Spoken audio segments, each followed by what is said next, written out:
Isang malupit na kasinungalingan ang tumapos sa aking pangarap. Habang si Miguel ay nagpapakasasa sa karangyaan, ako'y itinapon sa ulan na parang basahan. Hindi sa iyo ang mga batang iyan, sigaw ni Doña Victorina. Pero ngayon, tapos na ang aking pagluha. Babalik ako sa simbahan, hindi para magmakaawa, kundi para bawiin ang aking dangal. Handa na ba ang mga santiyan sa aking pagbabalik kasama ang aking tatlong munting anghel? Hindi sa iyo ang mga batang yan, Miguel. Huwag kang magpapakabulag sa awa dahil ang babaeng iyan ay isang mahusay na manlilinlang. Ito ang mga dokumentong magpapatunay na ang mga sanggol sa kanyang sinapupunan ay hindi bunga ng iyong dugo, kundi ng kanyang kataksilan sa kalsada ng Divisoria. Ang boses ni Doña Victorina ay tila isang matalim na balisong na humiwa sa katahimikan ng pasilyo, tumagos sa makapal na pinto ng silid kung saan nakasilong si Feli. Sa loob ng madilim na kwartong iyon, nakaupo si Feli sa isang lumang silya. Ang kanyang mga kamay ay nanginginig, habang pilit na itinatatahi ang isang puting tela na gagamitin sana sa binyag ng kanyang mga anak. Ang bawat tusok ng karayom sa telang lino ay tila kasabay ng bawat pintig ng matinding hilab sa kanyang tiyan. 7 buwan pa lamang ang mga sanggol, ngunit tila nagmamadali na ang mga itong lumabas upang saksihan ang kalupitan ng mundong naghihintay sa kanila. Pinagpawisan ng malapot si Feli. Ang kanyang mga daliri ay namamanhid na, ngunit hindi niya binitiwan ang karayom. Ang tanging nagbibigay sa kanya ng lakas ay ang pag-asang sa kabilang panig ng pinto. Ang lalaking kanyang pinagkatiwalaan ay ipagtatanggol ang kanilang pag-ibig. Ngunit ang kasunod na narinig niya ay ang nakabibinging katahimikan ni Miguel. Walang pagtutol, walang galit, tanging ang malalim na buntong hininga ng isang lalaking mas piniling maniwala sa lason kaysa sa katotohanan.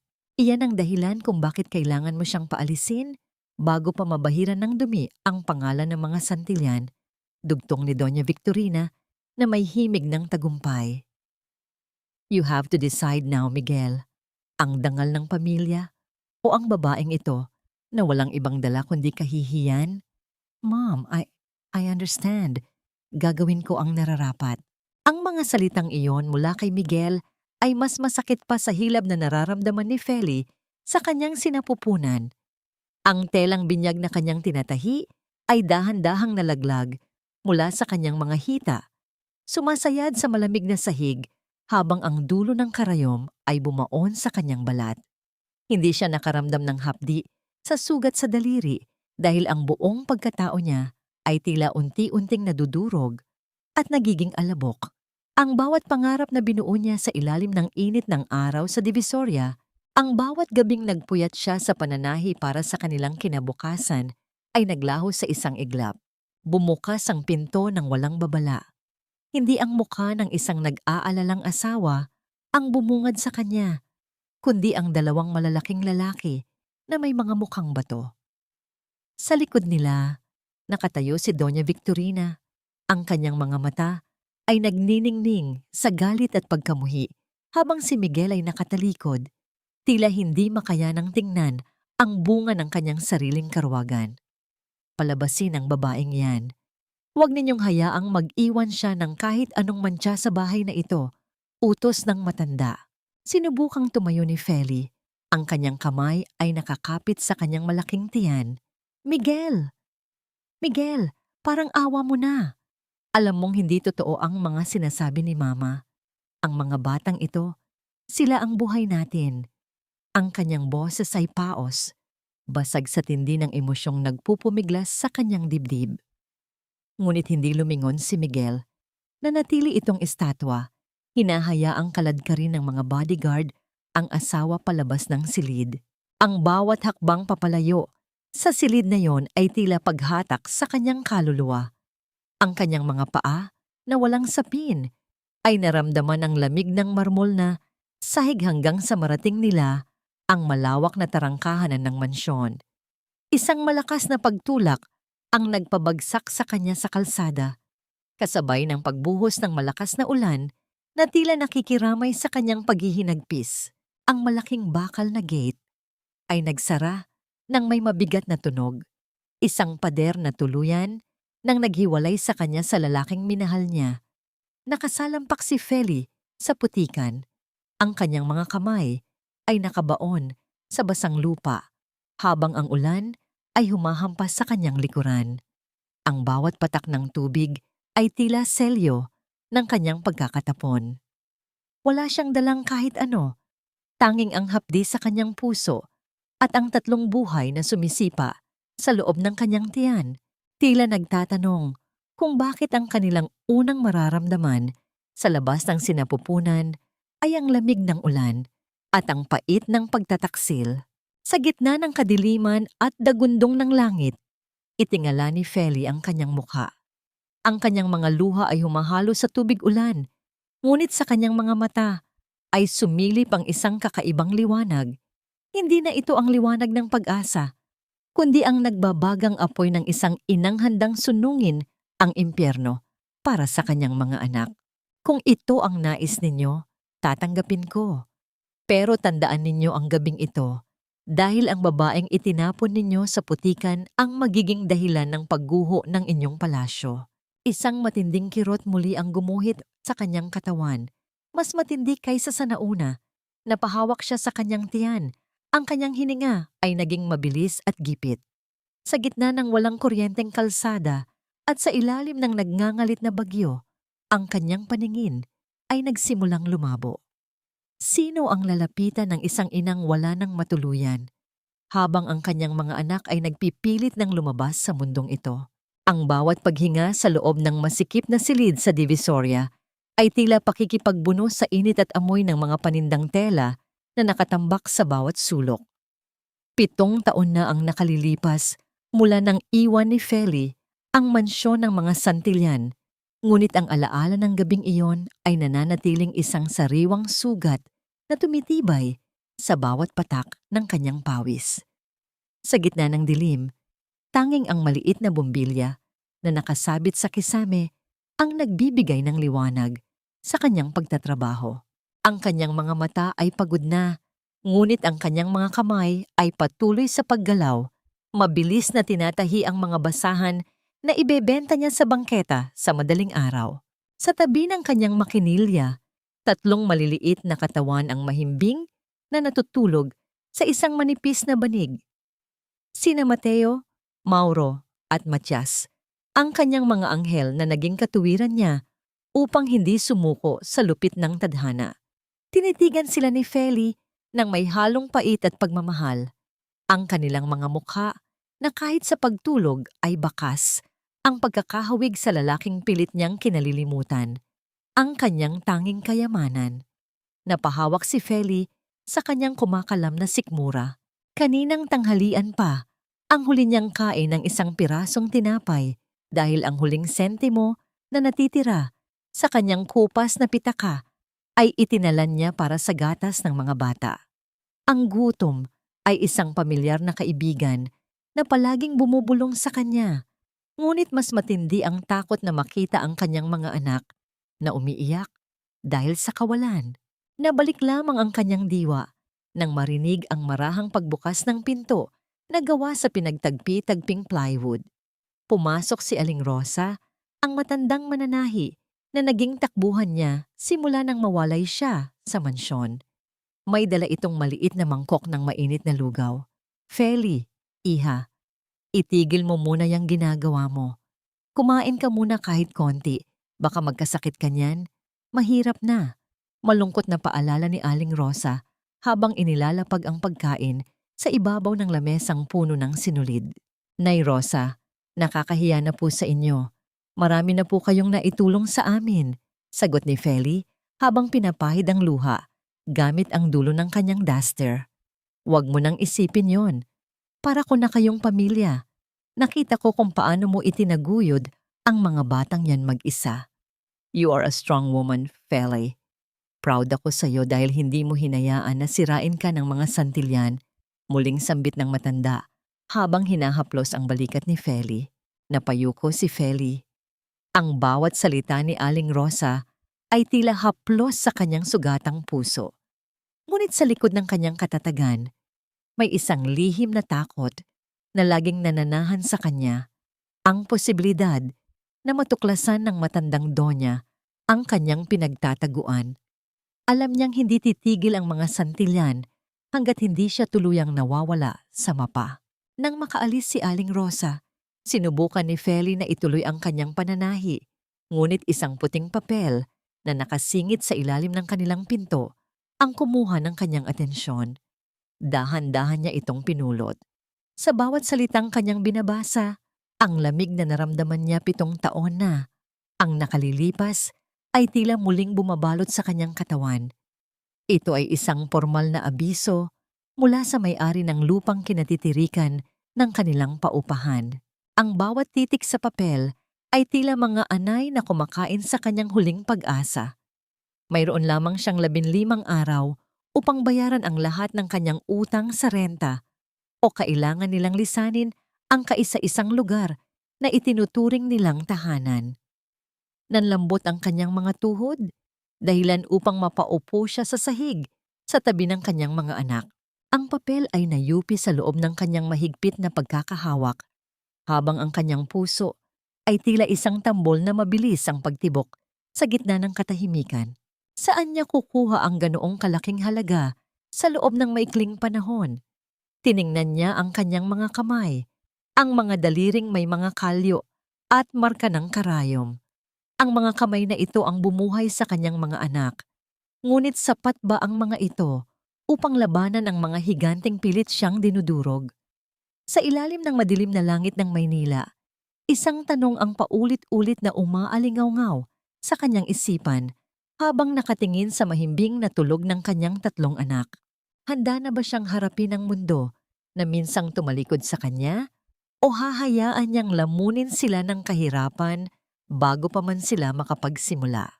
Ang 7 taon ay lumipas na, tila isang mabilis na paghawi ng kurtina sa isang madulang entablado. Ang dating madilim at masikip na sulok sa Divisoria ay napalitan ng isang malawak at maliwanag na silid sa puso ng Makati, kung saan ang amoy ng mumurahing tela ay hinalinhinan ng halimuyak ng mga sariwang bulaklak at mamahaling pabango. Sa gitna ng silid na ito, nakatayo ang isang babaeng malayo sa imahe ng gusgusing mananahi na itinapon sa ulan noon. Ang kanyang tindig ay matuwid, ang kanyang mga mata ay naglalabanan ng talino at kapayapaan, at ang bawat galaw niya ay may dalang awtoridad na hindi mapapasubalian. Siya na si Madam Filomena, ang utak sa likod ng tanyag na tatak na anghel ng alapaap. Ang mga pader ng kanyang butik ay kulay gatas, pinalamutian ng mga gintong detalye na sumasalamin sa kanyang tagumpay. Ngunit para kay Feli, ang tunay na dekorasyon ng kanyang buhay ay ang 3 batang lalaki na ngayon ay 7 taong gulang na. Sina Mateo, Mauro at Matias ay pumasok sa silid na may dalang malalawak na ngiti. Ang kanilang mga uniforme sa paaralan ay malinis at maayos, isang malaking kaibahan sa mga lumang kamiseta na dati nilang suot. "Mommy, look at my drawing. I got a gold star today," masayang sabi ni Mauro, ang pinakamalambot ang puso sa 3, habang ipinapakita ang isang papel na may makukulay na guhit. Lumuhod si Feli upang pantayan ang taas ng kanyang mga anak. Ang kanyang puso ay tila natutunaw sa bawat sandaling nakikita niya ang kanilang kaligayahan. Hinaplos niya ang buhok ni Mauro at hinalikan ang noo nito. "I am so proud of you, my love. Kayong 3, kayo ang pinakamalaking tagumpay ni Mommy, higit pa sa anumang gown na natahi ko." Nakangiting lumapit si Aling Rosa, na ngayon ay nagsisilbi ng manager ng butik at katuwang ni Feli sa pagpapalaki sa mga bata. "Madam, may mga tela nang dumating mula sa Italia.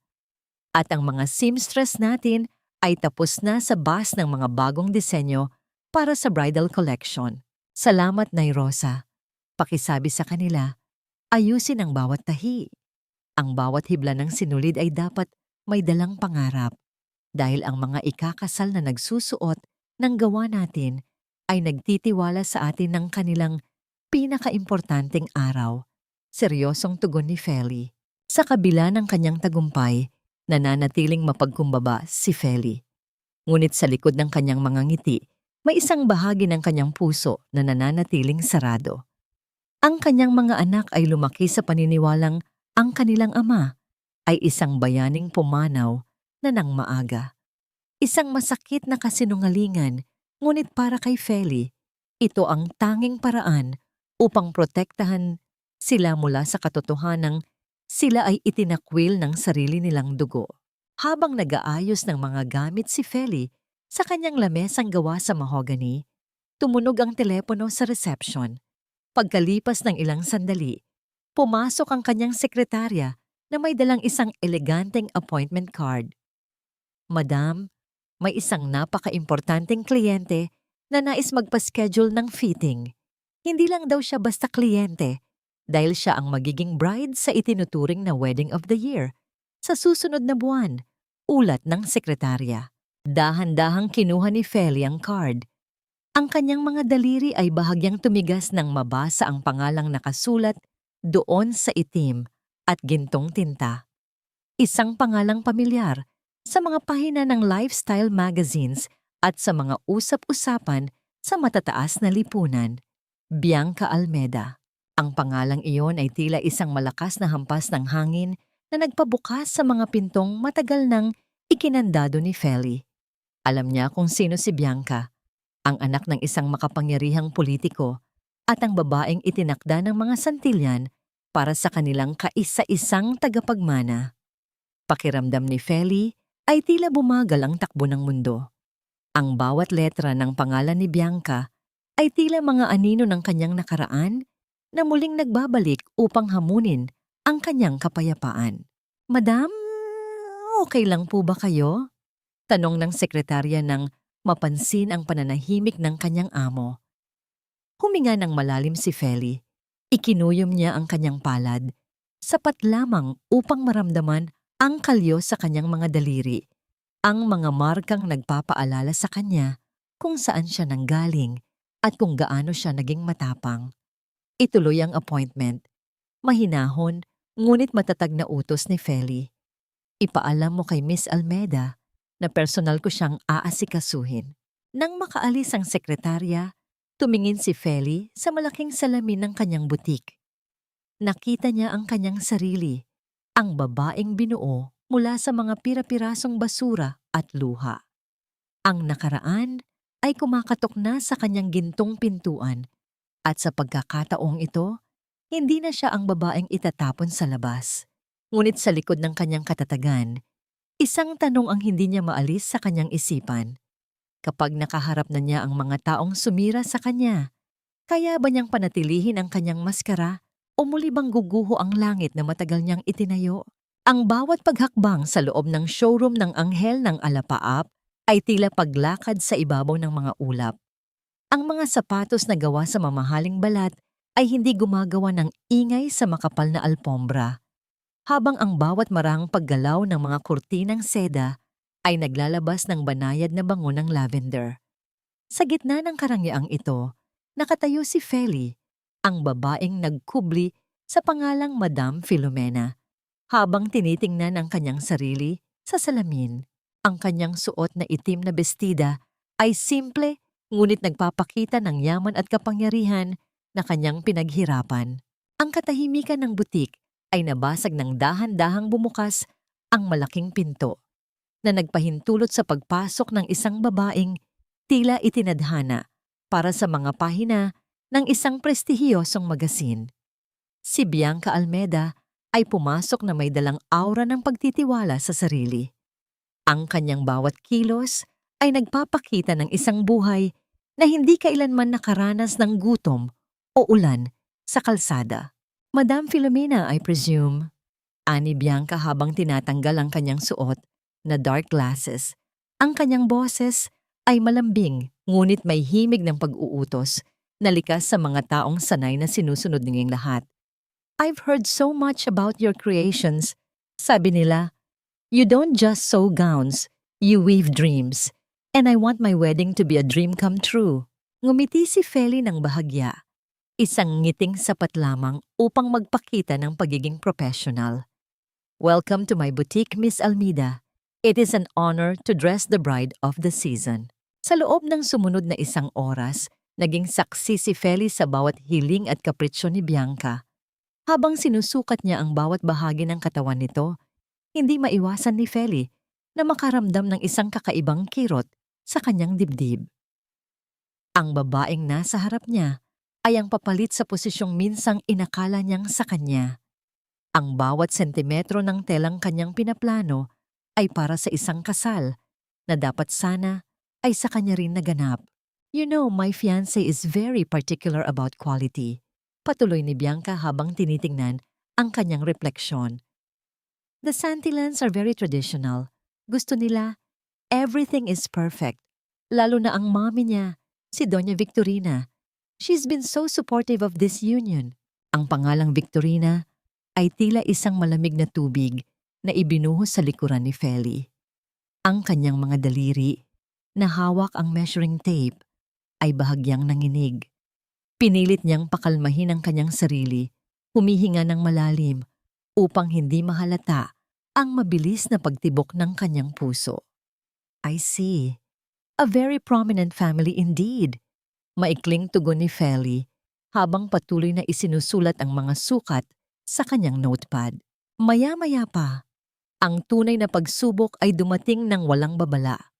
Ang malawak na pinto ng butik ay muling bumukas at ang pagpasok ng isang bulto ng tao ay nagpahinto sa paghinga ni Feli. Isang lalaking nakasuot ng navy blue na suit ang pumasok. Ang kanyang tindig ay pamilyar. Ang kanyang pabango ay tila isang multo mula sa nakaraan na biglang nabuhay. Darling, you're early! Masayang bati ni Bianca bago patakbong lumapit at yumakap sa lalaki. Si Miguel, mula sa kinatatayuan ni Feli, sa likod ng isang mannequin na may suot na wedding gown, tila tumigil ang pag-ikot ng mundo. Ang bawat alaala ng 7 taon na nakalipas, ang ulan, ang sakit ng tiyan, ang katahimikan ni Miguel sa likod ng pinto, ay muling nagbalik sa isang malakas na agos. Ang kanyang paningin ay nagsimulang lumabo, at ang kanyang mga tuhod ay tila naging malambot na parang kandilang natutunaw. Dahan-dahang umatras si Feli patungo sa dilim ng silid kung saan itinatabi ang mga tela. Ang kanyang puso ay tila isang tambol na nagngangalit sa loob ng kanyang dibdib. Bawat pintig ay nagpapaalala sa kanya ng kanyang trauma. Pinanood niya mula sa siwang ng pinto kung paano haplusin ni Miguel ang mukha ni Bianca. Ang parehong mga kamay na dati ay humahawak sa kanya ng may pagmamahal, ngayon ay nag-aalaga na sa iba. I just wanted to see if my bride is enjoying her fitting, marahang sabi ni Miguel.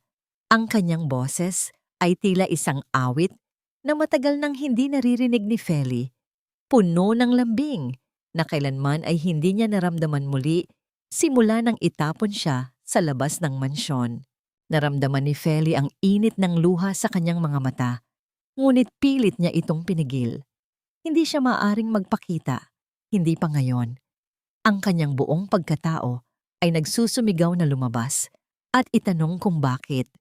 Ngunit ang kanyang isipan ay nagpapaalala sa kanya ng 3 batang naghihintay sa kanya sa bahay. Nang lumingon si Miguel sa direksyon ng salamin kung saan kanina ay nakatayo si Feli, tila naramdaman nito ang isang kakaibang presensya. Tinitigan ni Miguel ang salamin, tinitingnan ang anino ng isang babaeng tila pamilyar, ngunit malabo sa kanyang paningin. Ang kanyang noo ay kumunot at ang kanyang mga mata ay naghahanap sa bawat sulok ng butik. Is there something wrong, Miguel? Tanong ni Bianca nang mapansin ang pananahimik ng kanyang fiancé. Wala, parang may nakita lang ako sa salamin. Sagot ni Miguel. Ang kanyang boses ay may himig ng pagkalito. Nasaan ang designer mo? Oh, Madam Filomena. She just went to the back to get some fabric samples. Paliwanag ni Bianca. Sa likod ng pinto, nakasandal si Feli. Ang kanyang kamay ay nakatakip sa kanyang bibig upang pigilan ang anumang tunog ng paghikbi. Ang kanyang bawat hininga ay gipit. Ang kanyang buong katawan ay nanginginig sa tindi ng emosyong naglalaban sa loob niya. Ang nakaraan ay hindi lamang kumakatok. Ito ay pilit na winawasak ang pinto ng kanyang bagong buhay. Nabalik lamang ang kanyang diwa nang marinig ang tunay na tinig ni Miguel na papalapit sa pintuan ng storage room. I'll just wait for her here. Gusto ko ring magpasalamat sa pag-aasikaso niya sa iyo. Ang mga yabag ni Miguel sa alpombra ay tila mga tunog ng paparating na hatol. Walang ibang matatakbuhan si Feli. Ang tanging naghihiwalay sa kanila ay ang isang manipis na pintong kahoy. Sa gitna ng kanyang takot, isang katanungan ang pilit na sumisiksik sa kanyang isipan. Kapag bumukas ang pintong ito at muling nagtama ang kanilang mga mata, ang 7 taon ba ng paghihirap ay mabubura ng isang sulyap? O ito ba ang magiging simula ng isang digmaang wawasak sa kanilang lahat? Sa loob ng madilim na imbakan ng mga tela, ang bawat hininga ni Feli ay tila isang lason na nagpapasikip sa kanyang lalamunan. Ang kanyang likod ay nakasandal sa malamig na pader, habang ang kanyang mga daliri ay nakabaon sa isang rolyo ng telang seda upang pigilan ang panginginig ng kanyang buong katawan. Nararamdaman niya ang bawat tibok ng kanyang puso, isang mabigat at mabilis na padyak sa loob ng kanyang dibdib na tila gustong kumawala at sumigaw ng lahat ng sakit na itinago niya sa loob ng 7 taon. Narinig niya ang marahang paghakbang ni Miguel papalapit sa pinto. Ang bawat yabag nito sa alpombra ay tila isang oras na lumilipas, puno ng takot at panganib. Ngunit bago pa man mahawakan ni Miguel ang seradura, ang katahimikan ng butik ay muling nabasag ng isang boses na nagpalamig sa dugo ni Feli hanggang sa kanyang mga buto. Miguel? Bianca? Are you still here? Ang boses na yon, matalas, puno ng awtoridad, at may himig ng pagmamataas na tila pag-aari niya ang buong mundo. Si Doña Victorina. Dahan-dahang lumabas si Feli mula sa storage room bago pa man siya matagpuan ni Miguel doon. Ginamit niya ang bawat hibla ng kanyang lakas upang isuot ang kanyang maskara bilang Madam Filomena. Nang magtama ang kanilang mga mata ni Miguel sa pasilyo, isang segundo nang nakabibinging katahimikan ang namayani. Kumunot ang noo ni Miguel, tinititigan ang mukha ni Feli na tila may pilit na inaalala sa ilalim ng suot nitong eleganteng salamin na may manipis na grado. Madam Filomena? Tawag ni Bianca na siyang bumasag sa tensyon. This is my future mother-in-law, Doña Victorina Santillan, at ito naman ang fiancé ko, si Miguel. Humarap si Feli kay Doña Victorina. Ang matandang babae ay lalong naging mukhang kagalang-galang sa suot nitong ternong kulay abo. Ang mga perlas sa kanyang leeg ay nagniningning sa ilalim ng mga chandelier. Ngumiti si Victorina, isang ngiting hindi umaabot sa kanyang mga mata. Isang ngiting punong-puno ng lason. So, ikaw ang sikat na designer, ani Victorina, habang sinusuri si Feli mula ulo hanggang paa. You have taste, I must admit. Hindi tulad ng ibang mga hamak na mananahi sa tabi-tabi, na walang alam kundi gumawa ng basahan. My daughter-in-law deserves only the best because she is a Santillan now. Tumingin si Victorina kay Bianca at dahan-dahang hinaplos ang pisngi nito, ngunit ang kanyang mga salita ay may dalang patalim. Huwag kang masyadong kampante sa pinili mong disenyo, Bianca. Remember, you carry our name. Ayokong magmukha kang mura sa harap ng mga bisita. Listen to Madam Filomena. She knows class, isang bagay na hinding-hindi matututunan ng mga taong lumaki sa putikan. Naramdaman ni Feli ang pagkuyom ng kanyang mga palad sa likod ng kanyang bestida. Ang gaslighting ni Victorina ay tila isang pamilyar na kanta. Pinapanood niya kung paano yumuko si Bianca, nawawalan ng tiwala sa sariling desisyon dahil sa bawat salita ng matanda. Ito ang lason na minsang pumatay sa kaluluwa ni Feli, ang pagpaparamdam na ikaw ay walang halaga kung wala ang basbas ng mga Santillan. Don't worry, Doña Victorina. Mahinahong sagot ni Feli. Ang kanyang boses ay tila musika ng isang matikas na biolin. I make sure that my brides look like queens. Queens who have their own strength and not just shadows of someone else's expectations. Bahagyang natigilan si Victorina sa sagot ni Feli. Tinitigan niya ng matagalang designer, tila may hinahanap na pamilyar na takot. Ngunit wala siyang nakita, kundi ang matatag na paninindigan ni Madam Filomena. Habang nagpapatuloy ang usapan tungkol sa mga detalye ng kasal, lumapit si Miguel sa isang side table kung saan nakapatong ang ilang mga fashion sketches at gamit ni Feli. Sa gitna ng mga tela, may isang maliit na pitaka na naiwan doon. Isang simpleng pitaka kung saan nakasingit ang isang maliit at lumang litrato. Dahan-dahang kinuha ni Victorina ang pitaka bago pa man ito makita ni Miguel. How quaint! Madam Filomena, is this yours? Binuksan ni Victorina ang pitaka at doon ay tumambad ang isang litrato ng 3 batang lalaki na nakasuot ng simpleng kamiseta. Masayang tumatawa sa harap ng isang maliit na cake. Ang dugo sa mukha ni Victorina ay tila naglaho. Ang kanyang mga mata ay nanlaki habang tinititigan ang mukha ng panganay na si Mateo.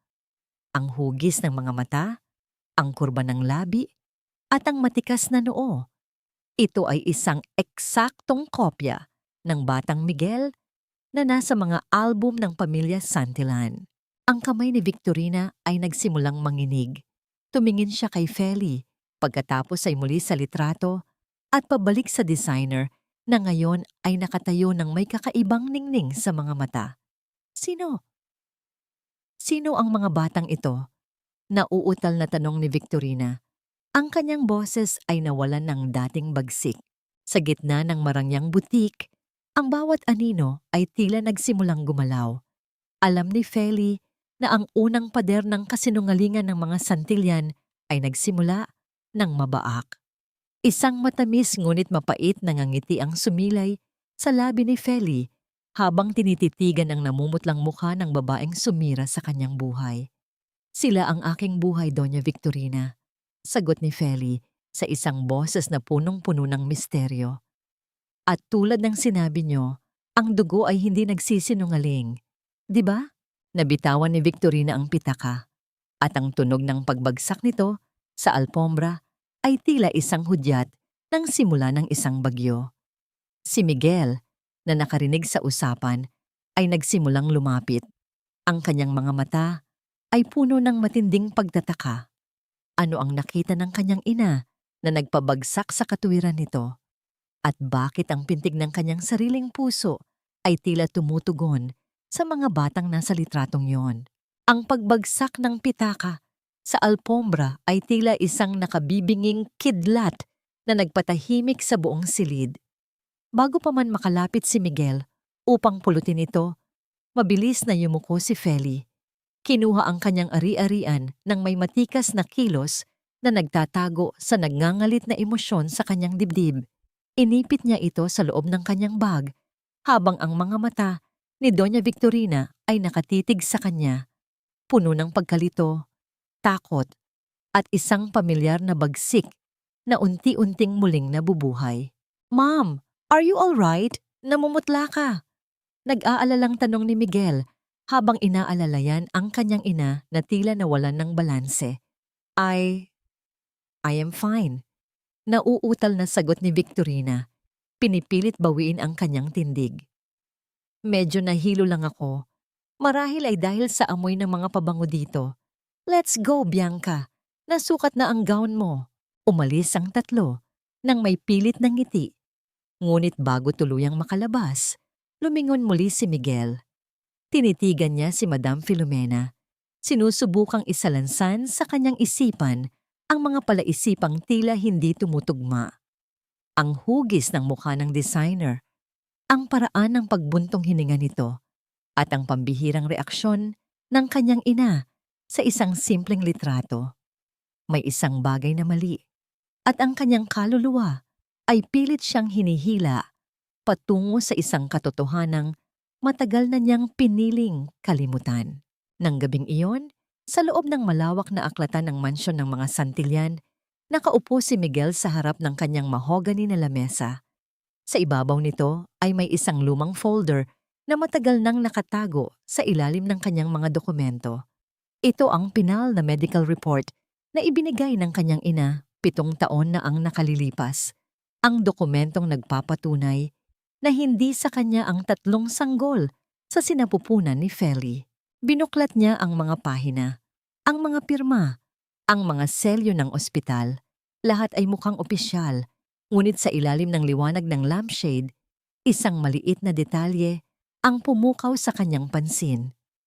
Ang pangalan ng doktor na nakapirma sa ibaba ay ang parehong doktor na nasangkot sa isang malaking iskandalo ng pamimeke ng mga medical records ilang taon na ang nakalipas. Ang katotohanan ito ay tila isang malamig na kamay na biglang sumakal sa kanya. Kinaumagahan, natagpuan ni Miguel ang kanyang sarili sa makikipot na eskinita ng Divisoria. Ang sikat ng araw ay itumatagos sa mga sira-sirang tarpaulin na nagsisilbing bubong ng mga tindahan. Hinanap niya ang lumang paupahan kung saan nakita niya si Feli noong nag-iimbestiga siya bago niya tuluyang itapon ang mga alaala nito. Pagkalipas ng ilang oras na pagtatanong sa mga tindera, dinala siya ng kanyang mga paa sa isang maliit na tindahan ng mga tela kung saan nakaupo ang isang pamilyar na matanda, si Aling Rosa. Ngunit bago siya makalapit upang magtanong, nahagip ng kanyang paningin ang isang eksena na nagpatigil sa pag-ikot ng kanyang mundo. Sa hindi kalayuan, sa tapat ng isang maliit na panaderya, may 3 batang lalaki na nakasuot ng simpleng uniforme, masayang nag-aagawan sa isang supot ng mainit na pandesal. Ang kanilang tawa ay umaalingaw-ngaw sa ingay ng kalsada. Ngunit para kay Miguel, tila tumahimik ang lahat. Ang panganay ay may matikas na panga at seryosong mga mata. Ang pangalawa ay may manipis na labi at malambot na buhok na sumasayaw sa hangin. Ang pangatlo ay malikot at may dimples sa magkabilang pisngi. Ang bawat kurba ng kanilang mukha, ang bawat galaw, ay isang malinaw na salamin ng kanyang sariling pagkabata na madalas niyang makita sa mga painting sa kanilang mansyon. Tila pinukpok ng maso ang dibdib ni Miguel. Ang bawat pintig ng kanyang puso ay isang mabigat na pagsisisi. Sila ang mga batang nasa litrato at sila ay ang kanyang mga anak. Nagsimulang humakbang si Miguel palapit. Ang kanyang mga mata ay nanlalabo dahil sa nagbabadyang mga luha. Ang bawat hakbang ay tila pagbagtas sa isang lawa ng kasalanan na ginawa niya 7 taon na ang nakalipas.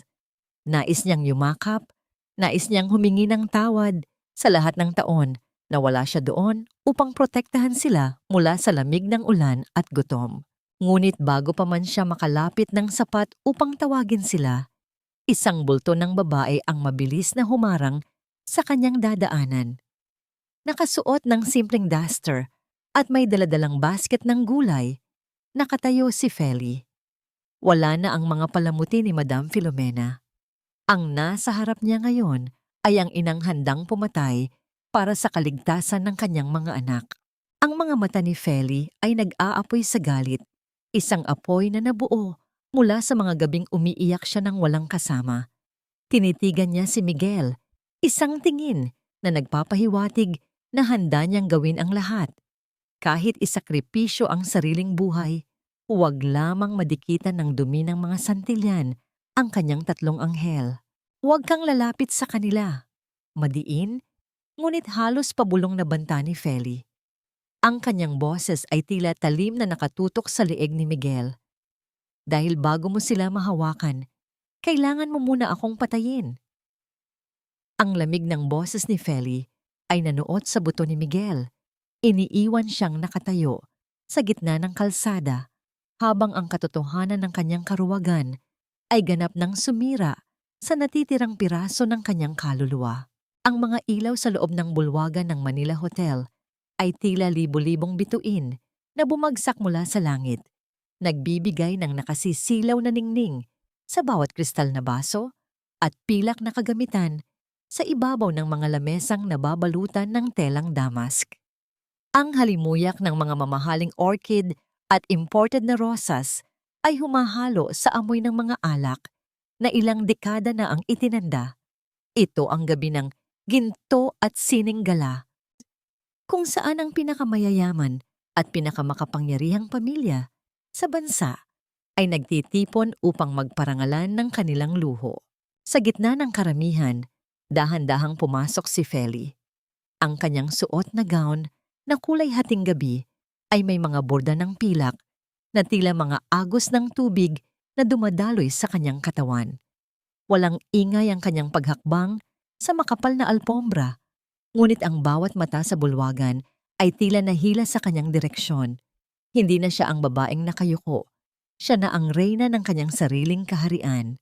Sa kabilang dulo ng silid, nakapaligid ang mga matatandang sosyalera kay Doña Victorina, na tila isang emperatris na tumatanggap ng mga pagsamba. Nang makita ni Victorina si Madam Filomena na papalapit, ang kanyang mga mata ay nanliit at ang kanyang labi ay bahagyang kumurba sa isang mapangutyang paraan. "Ah, the woman of the hour," malakas na sabi ni Victorina, sapat upang marinig ng lahat ng nakapaligid sa kanya. "The designer who makes rags look like riches. Tell me, Filomena, saan mo ba nakuha ang inspirasyon sa iyong mga disenyo? Is it from the dusty streets of Divisoria, where you probably started?" Ang mga kasama ni Victorina ay marahang nagtawanan. Ang kanilang mga boses ay tila mga huni ng mga ibon na nanunukso. Ngunit nanatiling kalmado si Feli. Ang kanyang mukha ay tila isang lawa na walang anumang alon. Kahit na sa loob niya ay nagngangalit ang alaala ng bawat pangiinsulto na natanggap niya noon. Ang sining Doña Victorina ay hindi nakabase sa kung gaano kayaman ang iyong pinagmulan. Mahinahong sagot ni Feli. Ang kanyang boses ay buo at matatag. "It is about the truth that we carry. Ang aking mga disenyo ay hango sa katatagan ng mga taong marunong lumaban sa gitna ng unos." Isang bagay na marahil ay hindi nyo kailanman maiintindihan dahil sanay kayo sa mga bagay na binibili lamang ng pera. Bahagyang natigilan ang matanda. Ang kanyang kamay na humahawak sa isang baso ng champagne ay bahagyang nanginig, sapat upang lumikha ng maliliit na ripples sa ibabaw ng alak. "How bold of you to talk to me about strength. Ang alam ko, ang mga taong galing sa ibaba ay laging may itinatagong baho. No matter how much perfume you put on, the smell of poverty always lingers." Lumapit si Feli ng isang hakbang, sapat upang maramdaman ni Victorina ang init ng kanyang presensya. Ang amoy ng kahirapan ay nawawala sa bawat ligo ng katotohanan, Donya. Pero ang amoy ng kabulukan ng budhi, kahit ubusin niyo ang lahat ng pabango sa mundo, hinding-hindi niyo yon maitatago. Ang dangal ay hindi nabibili ng ginto, Doña Victorina. It is earned through sacrifice, something your family, or at least you, have forgotten. Ang katahimikan sa paligid nila ay naging kasing bigat ng isang hatol. Ang mga sosyalera ay tila naging mga estatwa. Hindi alam kung paano magrereaksyon sa isang taong may tapang na sagutin ang nag-iisang Victorina Santillan. "You are stepping on dangerous grounds, Filomena." Banta ni Victorina, ang kanyang boses ay pabulong ngunit puno ng lason. "I can destroy your career with one phone call." Ngumiti si Feli. Isang ngiting punong-puno ng kapayapaan at tagumpay. "You can try, Donya. But remember, I built my empire from the dirt you threw me into. Hindi niyo na ako kayang itapon muli dahil pagmamay-ari ko na ang kalsadang kinatatayuan ko." Sa isang marahang pagyuko ng kanyang ulo, tinalikuran ni Feli ang matanda. Ang kanyang paglakad papalayo ay may dalang dignidad na hindi kailanman magagawa ng anumang mamahaling alahas. Naiwang nakatayo si Victorina. Ang kanyang mukha ay namumula sa matinding galit habang ang kanyang mga kaibigan ay nagsimulang magbulungan. Nang makalayo si Feli, naramdaman niya ang bahagyang panginginig ng kanyang mga binti. Hindi dahil sa takot, kundi dahil sa matinding emosyon ng paglaya. Ngunit hindi pa tapos ang laban. Habang tinitingnan niya ang kanyang refleksyon sa isang malaking salamin sa dulo ng pasilyo, alam niyang ang kanyang bawat salita ay naging mitya ng isang mas malaking sunog. Sa kabilang panig ng bulwagan, inilabas ni Victorina ang kanyang cellphone mula sa kanyang maliit na clutch bag. Ang kanyang mga mata ay nananatiling nakatitig sa likod ni Feli. Ang kanyang galit ay naging isang malamig at kalkuladong plano. Investigate everything. Utos ni Victorina sa kabilang linya. Ang kanyang tinig ay tila isang hatol ng kamatayan. I want to know who Filomena really is. I want to know where she hides those 3 brats. At siguraduhin mong sa susunod na magkita kami, wala na siyang lakas na tumingin sa aking mga mata. Ang gabi ng selebrasyon ay naging simula ng isang madilim na imbestigasyon na magdadala sa lahat sa bingit ng katotohanang matagal nang ibinaon sa limot. Ang gabi ay balot ng isang mabigat na katahimikan sa loob ng penthouse ni Feli. Isang katahimikang tila nagbababadya ng pagguho ng isang matagal nang iningatang kuta. Sa loob ng kusina, nakaupo si Feli habang hawak ang isang mainit na tasa ng tsa. Ngunit ang kanyang pansin ay nakatuon sa malalim na buntong hininga ni Aling Rosa na nasa kanyang harapan. Ang liwanag mula sa chandelier ay nagbibigay ng mahahabang anino sa dingding. Tila mga saksi sa bigat ng kanilang pinag-uusapan. Feli, nakita ko si Miguel sa Divisoria. Marang simula ni Aling Rosa, ang kanyang boses ay puno ng pag-aalala. Alam na niya ang tungkol sa mga bata. Hindi na natin mapipigilan ang paghahanap niya sa katotohanan. Ikinuyom ni Feli ang kanyang mga palad sa paligid ng tasa. Hindi niya sila pwedeng makuha, Nay Rosa. Itinakwil niya kami sa gitna ng unos. Para sa mga bata, patay na ang tatay nila. Iyon ang mas madaling tanggapin kaysa sa malaman nilang hindi sila ninais ng sarili nilang ama. Pero hanggang kailan, Iha? Ang katotohanan ay tila isang agos ng tubig. Kahit anong harang mo, gagawa at gagawa ito ng paraan para lumabas. Sagot ng matanda. Hindi nila napansin na sa dilim ng pasilyo, nakatayo ang panganay na si Mateo. Ang kanyang maliliit na kamay ay nakakapit sa gilid ng pader. Ang kanyang muka ay kasing puti ng papel. Ang bawat salitang binitawan ng kanyang ina ay tila mga palasong tumatama sa kanyang batang puso. Sa likod niya, sumunod sina Mauro at Matias, na bagamat lito ay nararamdaman ang bigat ng tensyon sa paligid. Dahan-dahang lumabas ang tatlo mula sa anino. Ang tunog ng kanilang mga hakbang sa sahig na gawa sa Nara ay sapat na upang maputol ang usapan ni Feli. Nang mag-angat ng tingin si Feli, ang kanyang puso ay tila tumigil sa pagtibok. Nakita niya ang mga mata ni Mateo, mga matang puno ng katanungan at sakit na hindi dapat nararanasan ng isang 7 taong gulang. Mami, totoo ba? Ang boses ni Mateo ay nanginginig, halos pabulong. Totoo bang hindi patay si Papa? Totoo bang itinakwil niya kami? Tila nawalan ng hangin sa buong silid. Binitawan ni Feli ang tasa at ang pagdampi nito sa lamesa ay lumikha ng isang matunog na hudyat ng kanyang pagkagulantang. Nais niyang tumakbo at yakapin ang kanyang mga anak. Nais niyang bawiin ang lahat ng sinabi niya. Ngunit ang dila niya ay tila nakagapos. Mateo, listen to Mommy. Pilit na panimula ni Feli. Ang kanyang lalamunan ay nanunuyo sa tindi ng sakit.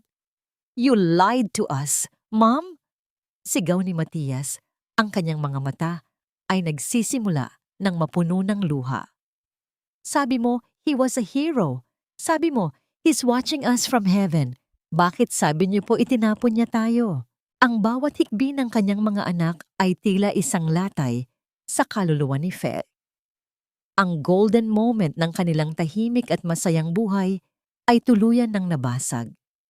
Sinubukan niyang lumapit, ngunit ang 3 bata ay sabay-sabay na umatras.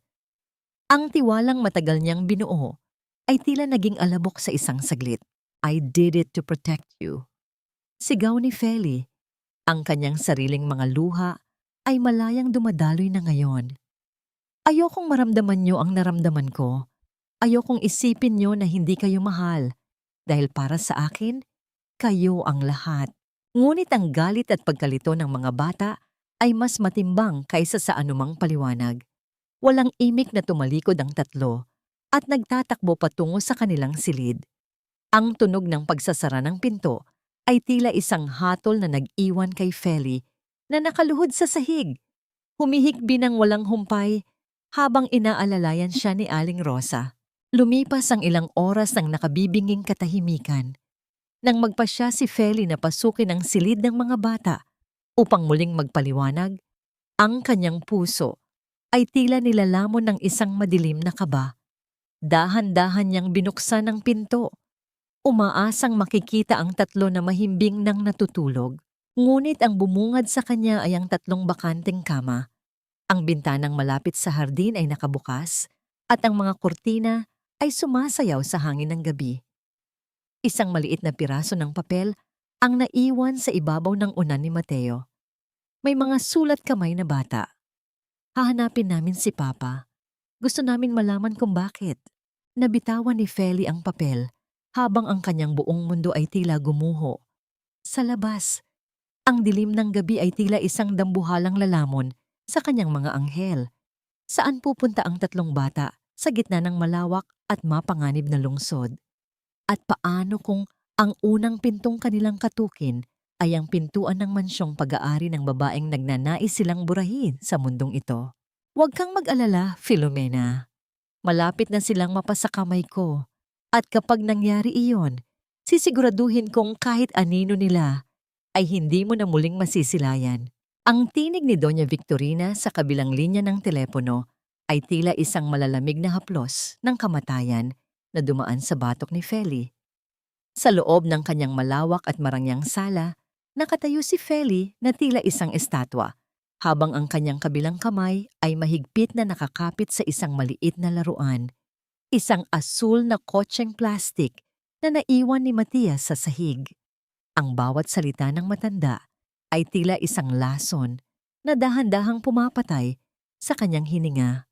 Ang kanyang puso, na kanina pa kumakaba dahil sa pagkawala ng mga bata, ay tila biglang tumigil sa pagtibok. Ibinaba ni Feli ang telepono nang hindi man lang nakakasagot. Ang katahimikan ng gabi ay muling bumalot sa paligid. Ngunit sa pagkakataong ito, ang katahimikan ay may dalang bigat na tila lulunod sa kanya. Tiningnan niya ang buong paligid ng kanyang penthouse, ang bawat mamahaling gamit, ang mga gantimpala sa pader, at ang pangalang Madam Filomena na kanyang pinaghirapan. Lahat ng yon ay tila nawalan ng kulay. Ano ang silbi ng lahat ng tagumpay na ito kung ang kanyang mga anak ay nasa panganib dahil sa bawat hakbang na kanyang ginawa upang protektahan sila? Ang iro niya ng tadhana ay tila isang malupit na biro. Itinayo niya ang anghel ng alapaap upang magbigay ng marangal na buhay sa kanyang mga anak. Ngunit ang mismong tagumpay na ito ang nagdala sa kanya pabalik sa radar ng mga santilyan. Ngayon, nalaman na ni Victorina ang katotohanan, hindi dahil sa pag-ibig, kundi dahil sa sakim na pagnanais na magkaroon ng tagapagmana para sa kanilang naghihingalong pangalan. Para kay Victorina, ang tatlong bata ay hindi mga apo. Sila ay mga ari-arian na kailangang bawiin. Naramdaman ni Feli ang panghihina ng kanyang mga tuhod. Napaupo siya sa sahig. Ang kanyang mga daliri ay nanginginig habang hinahaplos ang maliliit na bakas ng mga paa ng kanyang mga anak sa makintab na narra. Ang bawat alaala ng kanilang tawanan, ang bawat gabing pinapatulog niya sila sa pamamagitan ng pagkanta, ay tila mga punyal na bumabaon sa kanyang dibdib. Ang sakit ay hindi lamang emosyonal, ito ay pisikal. Nararamdaman niya ang panunuyo ng kanyang lalamunan at ang tila pagkakakulong ng hangin sa loob ng kanyang baga. Ngunit sa gitna ng kanyang pagkasira, isang matalim na liwanag ng galit ang sumilay sa kanyang mga mata. Hindi na siya ang Feli na rumespeto at sumunod sa bawat hiling ng mga santilyan 7 taon na ang nakalilipas. Hindi na siya ang babaeng hahayaan na lamang natapakan ang kanyang pagkatao. Kasabay ng marahang pagbukas ng pinto, pumasok si Aling Rosa na may dalang isang puting sobre. Ang mukha ng matanda ay puno ng matinding takot. Ang kanyang mga kamay ay bahagyang nanginginig habang iniabot ang dokumento kay Feli. Walang kuryente ang paligid sa labas dahil sa paparating na unos, ngunit ang liwanag ng kidlat na tumatagos sa bintana ay sapat na upang mabasa ni Feli ang nakasulat sa labas ng sobre. Subpoena, Petition for Sole Custody and Writ of Habeas Corpus. Ang mga salitang ito ay tila mga hatol ng kamatayan na nakasulat sa itim na tinta. Gagamitin ni Victorina ang lahat ng kanyang koneksyon, ang lahat ng kanyang pera, upang patunayan na si Feli ay hindi karapat-dapat na ina. Gagamitin nila ang kanyang nakaraan sa Divisoria, ang kanyang pagtatago ng pagkakakilanlan ng mga bata, at ang bawat butas sa kanyang buhay upang tadtarin ang kanyang kredibilidad. Ikinuyom ni Feli ang dokumento sa loob ng kanyang palad hanggang sa malukot ito ng husto. Ang kanyang hininga ay naging mabilis at gipit. Ang kanyang buong katawan ay nanginginig sa tindi ng galit na nagmumula sa kailaliman ng kanyang pagkatao. Tumingin siya sa labas ng bintana sa madilim na lungsod kung saan sa isang dako ay naroon ang kanyang mga anak, mga batang walang kamuwang-muwang, sa digmaang sisirain sila. Hinding-hindi niyo sila makukuha, Doña Victorina. Kahit ubusin ko ang lahat ng aking kayamanan, kahit itaya ako ang aking huling hininga, hindi ko hahayaan na maging bahagi sila ng inyong madilim na mundo. Habang ang unang patak ng ulan ay nagsimulang humampas sa bintana, muling tumunog ang telepono. Sa pagkakataong ito, hindi si Victorina ang nasa kabilang linya. Ito ay isang tinig na matagal na niyang kinalimutan, isang tinig na punong-puno ng pagmamakaawa at pagsisisi. Feli, nahanap ko sila. Nahanap ko ang mga bata. Pero may problema, Feli. Hindi ko sila maiuwi sa iyo ngayon.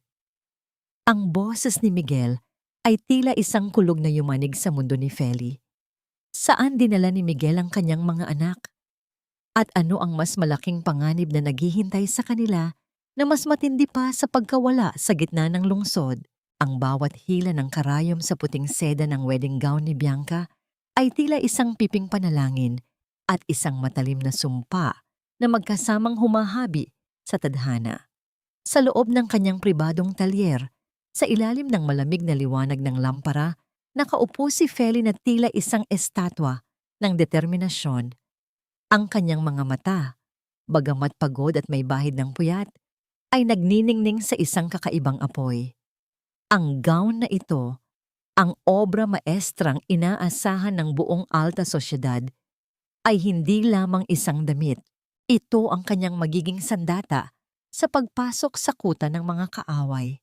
Sa isang sulok ng silid, nakaupo ang tatlong bata. Ligtas silang naibalik ni Miguel matapos matagpuan sa harap ng lumang simbahan sa Quiapo. Ang lugar kung saan dati ay madalas silang magdasal ni Feli noong sila ay mahirap pa. Ang kanilang mga mukha ay malungkot. Ang mga mata ay may bakas ng kalituhan, ngunit ang presensya ng kanilang ina ay nagbibigay sa kanila lang munting katiwasayan. Hindi sila kinakausap ng masama ni Feli. Sa halip, binalot niya sila ng mga yakap na puno ng pagsisisi sa kanyang mga naitagong lihim. Ang golden moment ng gabing iyon ay nang dahan-dahang haplusin ni Mateo ang kamay ng kanyang ina na puno ng kalyo, isang tahimik na pagtanggap na sa likod ng bawat kasinungalingan ay ang sakripisyong bumuhay sa kanila. Dahan-dahang bumukas ang pinto at pumasok si Attorney Celestino Barrios. Ang kanyang mukha ay seryoso.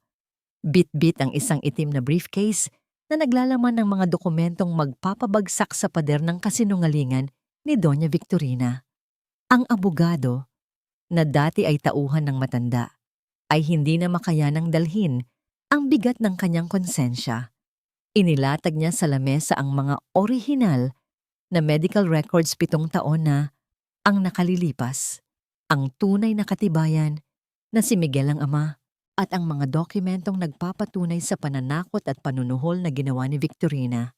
Madam Filomena, o dapat ko bang sabihing Feli, handa na ang lahat. Ang bawat pirma, ang bawat recording, at ang testimonya ng mga taong binayaran ni Doña Victorina ay narito na. This is more than enough to destroy their custody case and their reputation. Mahinahong pahayag ni Attorney Celestino. Salamat, Attorney. Hindi ko ito ginagawa para sa pera. Ginagawa ko ito para sa dangal ng aking mga anak na tinawag nilang dumi, tugon ni Feli habang tinatapos ang huling tahi sa laylayan ng gown. May itinago siyang isang maliit na burda sa loob ng laylayan, isang simbolo ng tatlong anghel na tanging siya lang ang nakakaalam. Isang lihim na tahi na magsisilbing saksi sa katotohanan sa sandaling isuot ito ng bagong bride ng mga Santillan. Nang sumapit ang madaling araw, ang bawat gamit ay nakahanda na. Ang hangin sa labas ay tila tumigil sa pag-ihip, naghihintay sa pagsabog ng bagyong matagal nang kinimkim sa loob ng 7 taon. Tiningnan ni Feli ang kanyang sarili sa malaking salamin.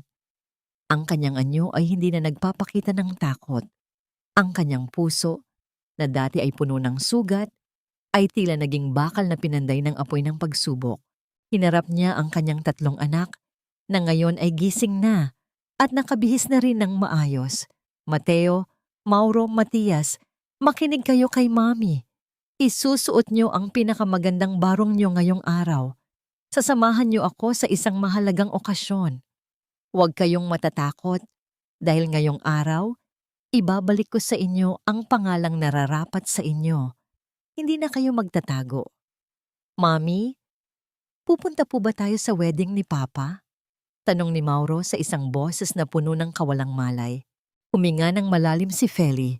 Ang kanyang kamay ay marahang humawak sa pisngi ng kanyang anak. Pupunta tayo para tapusin ang lahat, anak. Para wala nang iiyak sa ulan. Habang isinasakay ang gown sa loob ng sasakyan, ang bawat segundo ay tila isang mabigat na hakbang patungo sa altar ng katarungan. Alam ni Feli na sa sandaling pumasok siya sa simbahan ng Tagaytay, wala nang balikan. Ang bawat tahi ng paghihiganti ay handa nang kumawala. Ngunit sa likod ng kanyang matapang na anyo, isang tanong ang nananatili sa kanyang isipan. Sapat ba ang katotohanan upang gamutin ang mga pusong nawasak? O ang paglalantad ba ng lihim ay magdudulot lamang ng mas malaking guho na lalamon sa kanilang lahat, kasama na ang kanyang mga anak? Ang malamig na simoy ng hangin sa Tagaytay ay tila nanunuot sa bawat siwang ng mga bintana ng sinaunang simbahan. Ngunit sa loob ng katedral, ang atmosfera ay kasing init ng isang hurnong puno ng tensyon. Ang bango ng libu-libong puting rosas at lilis ay tila nakakalunod. Humahalo sa amoy ng mamahaling insenso na nagmumula sa altar. Ang bawat upuan ay puno ng mga tanyag na pangalan sa lipunan. Suot ang kanilang mga terno at barong na nagniningning sa ilalim ng dambuhalang chandelier. Sa harap ng altar, nakatayo si Miguel. Ang kanyang mga kamay ay magkayakap sa kanyang harapan. Pilit na itinatago ang panginginig ng kanyang mga daliri. Ang malapot na pawis ay gumugulong sa kanyang sentido kahit na napakalamig ng paligid. Tinitigan niya ang imahe ng krus, ngunit ang nakikita niya ay ang mukha ni Feli 7 taon na ang nakalilipas, basang-basa, puno ng luha, at itinaboy sa putikan.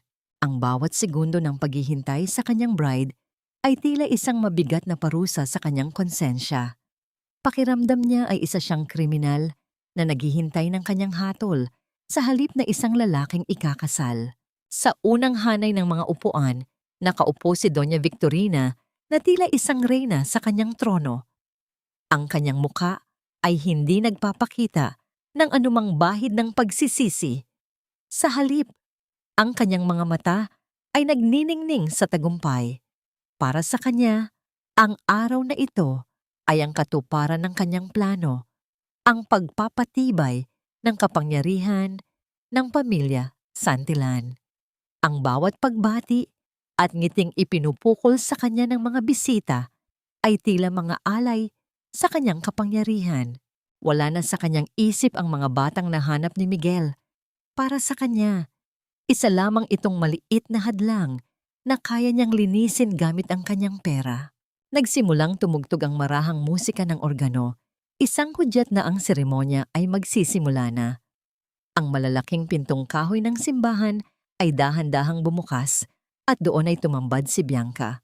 Napakaganda niya sa suot na obra maestra ni Madame Filomena.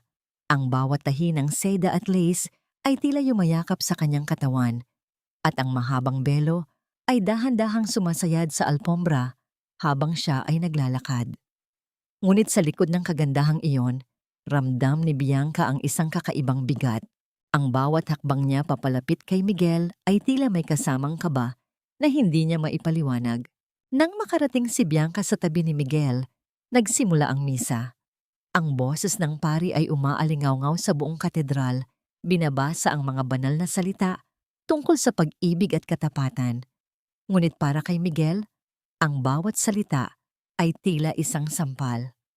In sickness and in health, for richer or for poorer, ang mga pangakong ito ay minsang binitawan niya kay Feli. Mga pangakong binuwag niya dahil sa takot sa kanyang ina. Dumating ang sandaling pinakahihintay ng lahat. Ang katedral ay binalot ng isang nakabibinging katahimikan. Tila maging ang hangin ay tumigil sa pag-ihip. Ang pari ay humarap sa mga dumalo. Ang kanyang mukha ay seryoso, habang binibigkas ang tradisyonal na tanong na nagbibigay ng pagkakataon sa sinuman na pigilan ang pag-iisang dibdib. Kung meron mang sinuman sa inyong naririto, ang may sapat at matuwid na dahilan upang ang kasalang ito ay hindi matuloy, magsalita ngayon o habang buhay na manahimik. Ang mga salitang iyon ay tila isang mitya na naghihintay ng apoy. Tumingin si Victorina sa paligid ng may mapagmataas ng ngiti. Kampanteng walang sinuman ang may lakas ng loob na humamon sa kanya. Si Miguel naman ay napayuko. Ang kanyang puso ay tila isang tambol na nagngangalit sa loob ng kanyang dibdib. Hinihiling na sana ay matapos na ang lahat ng ito. Ngunit bago pa man makapagpatuloy ang pari, isang malakas na pagtulak ang nagpabukas sa malalaking pintong kahoy sa dulo ng simbahan. Ang sikat ng araw mula sa labas ay tila isang dambuhalang liwanag na pumasok sa madilim na katedral. Bumabalot sa bulto ng isang babaeng nakatayo sa gitna ng pintuan. Ang anino niya ay mahaba at matuwid. Umaabot hanggang sa gitna ng aisle. Ang lahat ay lumingon. Ang mga bulungan ay tila isang agos ng tubig na mabilis na kumalat sa buong simbahan. Sa gitna ng nakasisilaw na liwanag, dahan-dahang humakbang papasok ang babae. Hindi siya nag-iisa. Sa kanyang magkabilang tabi, hawak ang kanyang mga kamay, ay 3 batang lalaki na nakasuot ng puting barong. 3 maliliit na anghel na may mga mukhang tila kinuha sa nakaraan ni Miguel. Ang bawat hakbang ng babae ay may dalang awtoridad na nagpatahimik maging sa pintig ng puso ng mga naroroon. Nang tuluyan siyang makapasok sa dilim ng katedral at maging malinaw ang kanyang mukha, isang malakas na singhap ang nagmula kay Doña Victorina. Ang baso ng tubig na hawak ng matanda sa kanyang tabi ay dahan-dahang nadulas sa kanyang mga daliri. Tumapon ang laman sa kanyang mamahaling terno, ngunit hindi niya ito napansin. Si Feli, ang babaeng itinapon nila sa putikan, ay nakatayo na ngayon sa gitna ng kanilang banal na altar, dala ang katotohanang matagal nilang sinubukang ilibing. Tumingin si Feli nang diretso sa mga mata ni Miguel, isang tingin na puno ng sakit, dangal, at katarungan. Sa kanyang tabi, ang 3 bata ay tumingin din sa altar. Ang kanilang mga mata ay naghahanap ng kasagutan mula sa lalaking dapat sana ay kanilang sandigan. Itigil ang kasal. Ang boses ni Feli ay hindi sumigaw, ngunit ito ay umalingaw-ngaw sa bawat sulok ng katedral na tila isang hatol ng langit. Dahil ang lalaking iyan ay may mga anak na naghihintay ng kanyang pananagutan. Ang katahimikan sa loob ng katedral ay naging kasing talim ng isang balisong. Ang lahat ay tila naging estatwa, naghihintay sa susunod na mangyayari, habang ang sikat ng araw ay patuloy na naglalaro sa puting tela ng wedding gown ni Bianca. Ang damit na tinahi ng mismong babaeng nagpunta roon upang wasakin ang kanyang pangarap. Ano ang gagawin ni Miguel sa harap ng kanyang nakaraan at kinabukasan? At hanggang saan ang kayang gawin ni Victorina upang itago ang isang lihim na ngayon ay ganap na ring nalantad sa harap ng buong mundo? Ang bawat hakbang ni Feli sa gitna ng aisle ay tila pagyanig ng pundasyon ng katedral. Ang mahabang buntot ng kanyang bestida ay dahan-dahang sumasayad sa alpombra, habang sa kanyang magkabilang tabi ay mahigpit na nakahawak ang tatlong bata. Ang katahimikan ng mga panauhin ay napalitan ng malalakas na bulungan na tila isang dambuhalang agos ng tubig. Ang bawat mata ay nakatitig sa tatlong maliliit na mukha na tila mga anino ng nakaraan ni Miguel na biglang nabuhay. Anong kalapastanganan ito? Ang sigaw ni Doña Victorina ay umalingaw-ngaw, bumasag sa kabanalan ng seremonya. Tumayo siya mula sa kanyang upuan. Ang kanyang mukha ay naging kasing pula ng alak, habang ang kanyang mga daliri ay nanginginig sa galit. "Guard, ilabas ang baliw na babaeng yan. Huwag ninyong hayaang bastusin niya ang kasal ng anak ko." Ngunit walang security guard ang nakagalaw. Sa likod ni Feli, lumabas si Attorney Celestino Barrios. Bit-bit ang mga dokumentong magsisilbing hatol sa pamilya Santillan. Huminto si Feli sa tapat ng unang hanay ng mga upuan. Ilang metro lamang ang layo mula kay Miguel na tila isang estatwang nawalan ng kulay. "Hindi ako naririto para sa gulo, Doña Victorina. Naririto ako para sa katarungan." Ang boses ni Feli ay kalmado, ngunit may talim na tila humihiwa sa hangin. 7 taon ninyong itinago ang katotohanan. 7 taon ninyong pinalabas na ang aking mga anak ay bunga ng kataksilan. Pero ang dugo ay hindi nagsisinungaling. Inilabas ni Feli ang isang puting envelope. Ito ang resulta ng DNA test na isinagawa sa ilalim ng legal na proseso. Patunay na sina Mateo Mauro at Matias ay mga tunay na Santillan, at ito, inangat niya ang isang maliit na recording device, ay ang inyong tinig 7 taon na ang nakalilipas. Ang mga banta, ang panunuhol, at ang pag-amin ninyo na gagawin niyo ang lahat para lamang mawala ako sa buhay ni Miguel. Pinindot ni Feli ang device. Ang boses ni Victorina, na puno ng pagkamuhi at puot mula sa nakaraan, ay umalingaw-ngaw sa buong katedral. Ang bawat panauhin ay tila hindi makapaniwala sa marahas na salitang lumalabas sa bibig ng isang babaeng kilala sa pagiging relihiyosa at mapagkawang-gawa. Ang maskara ni Victorina ay dahan-dahang nadudurog sa harap ng buong alta sosyedad. Tumingin si Bianca kay Miguel. Ang kanyang mga mata ay puno ng luha at pagkadismaya. Ang wedding gown na suot niya, nagawa ng mismong babaeng sinira ng pamilya ng kanyang mapapangasawa, ay tila naging isang mabigat na kadena na sumasakal sa kanya. "Miguel, is this true? Alam mo ba ang lahat ng ito?" "Bianca, I didn't know the extent." Nauutal na sagot ni Miguel, ngunit ang kanyang mga mata ay nakatitig sa tatlong bata. Sa gitna ng tensyong ito, naramdaman ni Feli ang panginginig ng maliliit na kamay ni na Mateo, Mauro at Matias. Ang tatlong bata ay sabay-sabay na yumakap sa kanyang binti. Itinatago ang kanilang mga mukha sa kanyang bestida. Ito ang kanyang golden moment. Sa gitna ng digmaan para sa katarungan, siya pa rin ang kanlungan ng kanyang mga anak.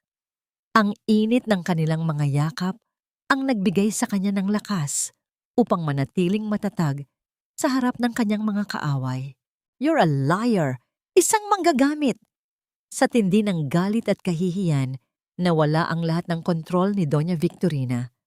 Mabilis siyang humakbang pababa mula sa altar. Ang kanyang kamay ay mabilis na humawi sa hangin upang sampalin si Feli. Ang lahat ng tao sa katedral ay tila napahinto ang paghinga. Ngunit bago pa man dumapo ang palad ng matanda sa mukha ni Feli, isang kamay ang mabilis na humarang. Isang mahigpit na pagkakahawak ang pumigil sa braso ni Victorina sa gitna ng hangin. Si Miguel. Tumingin si Miguel sa kanyang ina nang may matinding pait at determinasyon na hindi pa nito kailanman nakikita. Tama na, Ma'am. Tapos na ang mga kasinungalingan niyo. Ang bawat mata sa simbahan ay nakasaksi sa pagguho ng kapangyarihan ni Doña Victorina. Sa gitna ng altar, kung saan dapat sana ay magsisimula ang isang bagong buhay, isang madilim na lihim ang ganap ng nabulgar, iniiwan ang lahat sa tanong. Ano ang matitira sa pamilya Santillan ngayong ang kanilang pundasyon ay tuluyan ng naupos? Ang katahimikan sa loob ng katedral ay tila isang mabigat na kumot na dahan-dahang lumulunod sa bawat hininga ng mga panauhin. Ang matinding init ng mga ilaw mula sa chandelier ay tila naging malamig na anino habang ang bawat mata ay nakatitig sa nagaganap na trahedya sa harap ng altar. Ang bawat salitang binitawan ni Miguel habang hinahawakan ng braso ng kanyang ina ay tila isang hatol na nagpabagsak sa pader ng kapangyarihan na itinayo ni Doña Victorina sa loob ng ilang dekada. Dahan-dahang binitawan ni Miguel ang braso ng kanyang ina. Tumingin siya kay Bianca na ngayon ay nanginginig ang buong katawan habang ang mga luha ay patuloy na dumadaloy sa kanyang pisngi.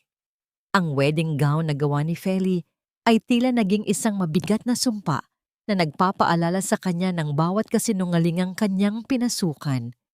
Bianca, patawad. Hindi ko alam ang lahat ng ito, pero hindi ko na magagawang ituloy ang kasal na ito. Ang boses ni Miguel ay basag, puno ng pait at pagsisisi. Isang mapait na tawa ang lumabas sa mga labi ni Bianca. Dahan-dahan niyang itinaas ang kanyang mga kamay at hinubad ang kanyang belo.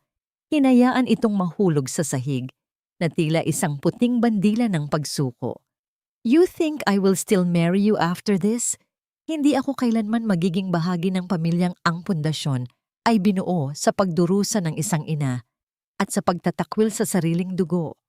I am not a tool for your family's redemption, Miguel. Lumingon si Bianca sa kanyang ama, si Governor Almeda, na ngayon ay nakatayo na rin ng may matinding galit sa mukha.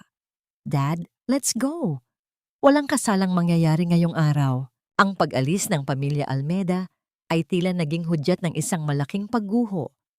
Ang mga investor at mga tanyag na panauhin na dati ay yumuyukod sa harap ni Victorina ay nagsimulang tumayo at lumabas ng simbahan ng walang lingon-likod. Ang bawat hakbang nila sa pasilyo ay tila mga tunog ng pagbitiw sa lahat ng kontrata at koneksyon na nagpapatatag sa Santillan Group. Ang dangal ng pamilya na higit na pinahalagahan ni Victorina kaysa sa kahit ano ay naging alabok sa harap ng publiko. Bumalik kayo! Hindi pa tapos ang seremonya! Ang sigaw ni Victorina ay paos, puno ng desperasyon habang sinusubukan niyang habulin ang mga papaalis na panauhin. Ngunit ang kanyang boses ay nilamon lamang ng malamig na hangin ng Tagaytay. Hinarap ni Miguel ang kanyang ina. Ang kanyang mga mata ay tuyo na ngunit puno ng determinasyon. Ma'am, ibinibigay ko na sa inyo ang lahat. Ang posisyon sa kumpanya, ang mana, ang pangalang Santillan. Kunin niyo na lahat. Pero simula ngayong araw, hindi niyo na ako hawak. Pipiliin ko ang aking mga anak. Pipiliin ko ang buhay na dapat ay matagal ko nang hinarap. Napaupo si Victorina sa unang hanay ng upuan. Ang kanyang mamahaling terno ay nalukot at ang kanyang mga perlas ay tila nawalan ng ningning. Pinanood niya kung paano lumapit si Miguel kay Feli at sa tatlong bata.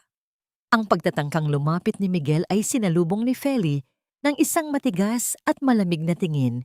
Ngunit hinayaan niyang makita ng kanyang mga anak ang lalaking naghahanap ng kapatawaran. Huwag mong isiping tapos na ito, Miguel, mahinahong sabi ni Feli. Ang kanyang boses ay tila musika ng isang matikas na biolin na may dalang babala. Ang pagpili mo sa kanila ay simula pa lamang ng iyong mahabang landas ng pagsisisi. Ang kapatawaran ay hindi ibinibigay. Ito ay pinaghihirapan. Dahan-dahang tinalikuran ni Feli ang altar. Hawak ang mga kamay ni na Mateo, Mauro at Matias.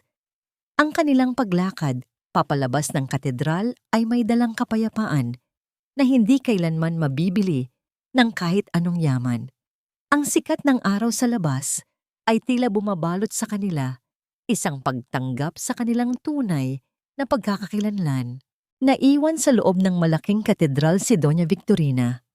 Nakaupo siyang mag-isa sa gitna ng libu-libong puting rosas na ngayon ay tila mga bulaklak sa isang libing. Ang bawat anino sa loob ng simbahan ay tila lumalaki. Nilalamon ang kanyang kaisa-isang natitirang kayamanan. Ang kanyang pangalan, ang katahimikan sa loob, ay naging kasing bigat ng isang kabaong. Sa huling pagkakataon, tiningnan niya ang altar. Ngunit wala siyang nakitang Diyos, wala siyang nakitang pag-asa. Tanging ang sarili niyang anino na tila isang multo sa gitna ng guhong mansyong gawa sa buhangin. Ang maruming uniforme ni Miguel ay basang-basa ng pawis sa ilalim ng matirik na sikat ng araw. Ang kanyang mga kamay, na dati ay tanging panulat at mamahaling relo lamang ang hawak, ngayon ay may mga kalyo at sugat mula sa pagbubuhat ng mga kahon sa isang warehouse sa labas ng lungsod. Walang natira sa karangyaan ng mga santilyan matapos ang sunod-sunod na demanda at ang pagtalikod ng mga investor. Ngunit para kay Miguel, ang bawat patak ng kanyang pawis ay tila isang paraan ng paghuhugas sa kanyang maruming nakaraan. Isang hapon, bitbit ang isang supot ng simpleng ensaymada, naglakad si Miguel patungo sa bagong tahanan ni Feli. Hindi ito ang mansyong pangarap niya noon, kundi isang maayos at payapang bahay na puno ng halimuyak ng mga bulaklak sa hardin. Sa labas pa lamang, naririnig niya ang tawanan ni na Mateo, Mauro at Matias. Tumigil ang tibok ng kanyang puso sa sandaling iyon. Ang tunog ng kanilang saya ay isang musika na hindi niya kailanman naging bahagi. Nang dahan-dahang bumukas ang gate, lumabas si Feli. Ang kanyang anyo ay simple lamang, ngunit may dalang awtoridad na nagpapakita ng kanyang tagumpay bilang isang independiyenteng babae. Tumingin siya kay Miguel, mula sa kupas nitong sapatos hanggang sa pagod nitong mukha. Walang galit sa kanyang mga mata, tanging isang malalim at malamig na distansya. Nandito ka na naman, mahinahong sabi ni Feli habang ang kanyang mga kamay ay nakahalokip-kip sa kanyang dibdib. Sabi ko sa iyo, Miguel, hindi mabibili ng ensaymada ang 7 taon na wala ka. I know, Feli, hindi ko sinusubukang bayaran ng nakaraan. Gusto ko lang makita silang lumaki, kahit mula sa malayo. Ang boses ni Miguel ay puno ng pagpapakumbaba, isang malaking kaibahan sa lalaking dating sunod-sunuran sa kanyang ina. Hinayaan ni Feli na lumapit si Miguel sa mga bata sa ilalim ng lilim ng isang punong mangga. Ngunit nanatili siyang nakamasid. Nakita niya kung paano sinubukan ni Miguel na makipaglaro, kung paano ito matiyagang nakikinig sa mga kwento ni Matias tungkol sa paaralan. Ngunit ramdamang ilang sa pagitan nila.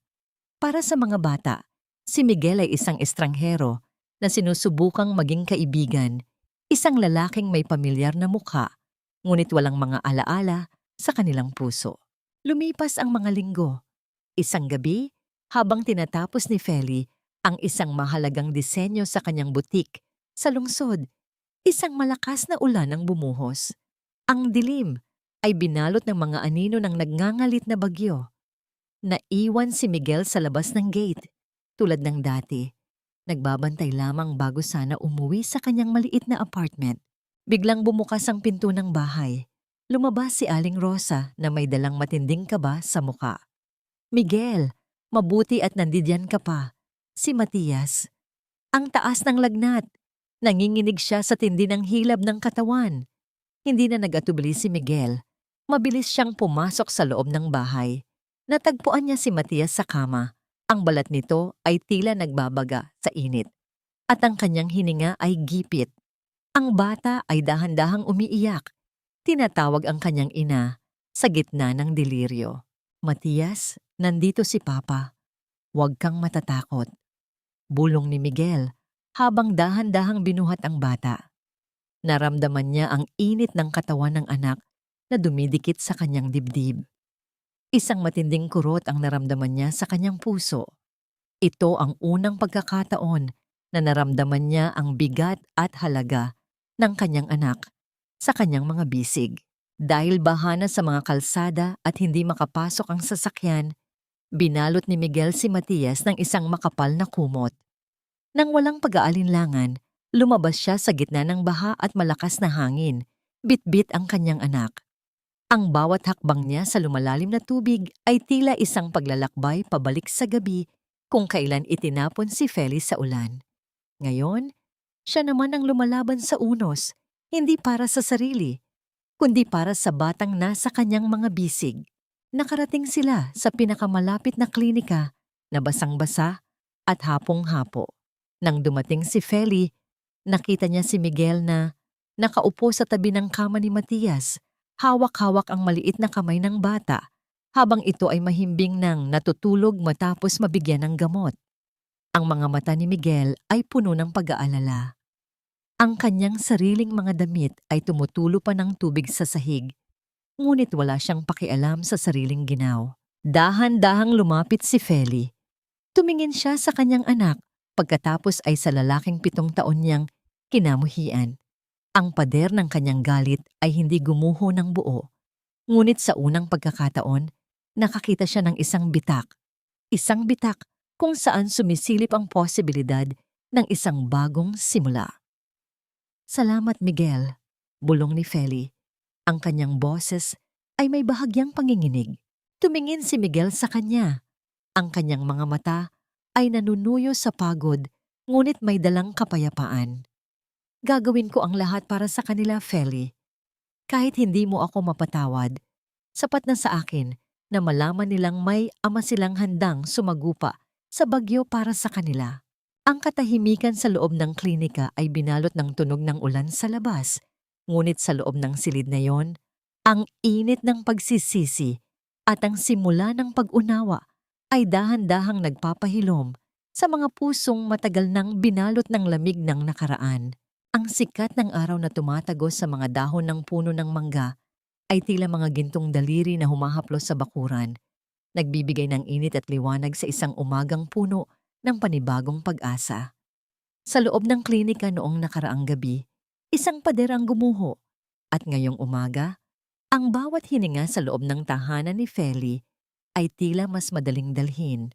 Ang amoy ng bagong luto na sinangag at tuyo ay humahalo sa halimuyak ng mga bulaklak sa labas, isang simpleng bango na nagpapaalala ng tunay na kahulugan ng tahanan. Sa gitna ng hardin, nakaupo si Matias sa isang tumba-tumba. Balot pa rin ng kumot, ngunit mayroon na itong kulay sa mga pisngi at masayang kumakain ng lugaw. Sa kanyang tabi, naroon si Miguel. Ang dating magarbo nitong tindig ay napalitan ng isang anyo ng kapayapaan. Matiyaga niyang pinapaypayan ng bata habang nagkukwento tungkol sa mga bituin. Wala na ang takot sa mga mata ng mga bata. Ang estrangherong dati nilang iniiwasan ay dahan-dahan nang nagiging isang pamilyar na anino ng proteksyon. Pinanood sila ni Feli mula sa pintuan ng kusina. Hawak niya ang isang tasa ng kape. Ang init nito ay nanunuot sa kanyang mga palad. Tumingin siya kay Miguel, ang lalaking minsang naging sanhi ng kanyang pinakamalalim na sugat at ngayon ay naging katuwang niya sa pagligtas sa kanilang anak. Hindi niya masasabing bumalik na ang lahat sa dati. Ang 7 taon ay hindi isang maikling panahon na mabubura ng isang gabi sa ulan. Ngunit sa bawat sulyap ni Miguel kay Matias, nakikita ni Feli ang isang pagsisising hindi kailangan ng salita. Lumapit si Feli at naupo sa isang bakanteng silya sa tapat nila. Ang katahimikan sa pagitan nilang dalawa ay hindi na kasing lamig ng dati. Miguel, kailangan mong magpahinga. Halos hindi ka natulog kagabi sa klinika. Tumingin si Miguel sa kanya. Isang mapagpakumbabang ngiti ang sumilay sa kanyang mga labi. Ayos lang ako, Feli. Masarap sa pakiramdam ang mapuyat para sa isang bagay na may katuturan. Masarap sa pakiramdam ang kailanganin. Sa kabilang panig ng lungsod, sa isang tahimik at maliit na silid sa isang pasilidad para sa mga matatanda, nakaupo si Doña Victorina. Ang malawak na mansyon ay wala na. Ang mga alahas ay naisangla na upang bayaran ang mga demanda, at ang mga kaibigang dati ay nakapaligid sa kanya ay tila mga bula na naglaho. Nakatingin siya sa bintana, tinitingnan ang mga ibon, ngunit ang kanyang mga mata ay walang ningning. Ang kanyang kaisa-isang natitirang kayamanan ay ang mga alaala ng kanyang nakaraan. Mga alaalang ngayon ay tila mga latay na nagpapaalala sa kanya ng bawat maling desisyon.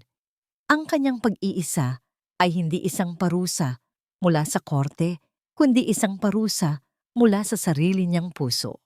Nabalik ang diwa ni Feli nang marinig ang tawanan ni na Mateo at Mauro na mabilis na tumatakbo patungo sa kanila.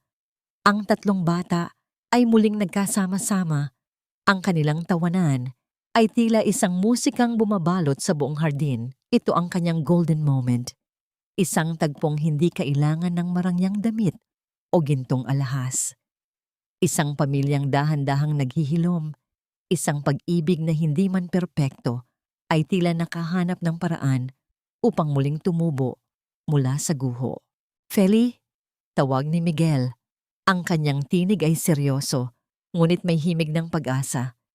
Hindi ko hinihiling na ibalik mo ako sa buhay mo ng buo, pero sana hayaan mo akong patunayan sa kanila at sa'yo na karapat-dapat akong tawaging ama.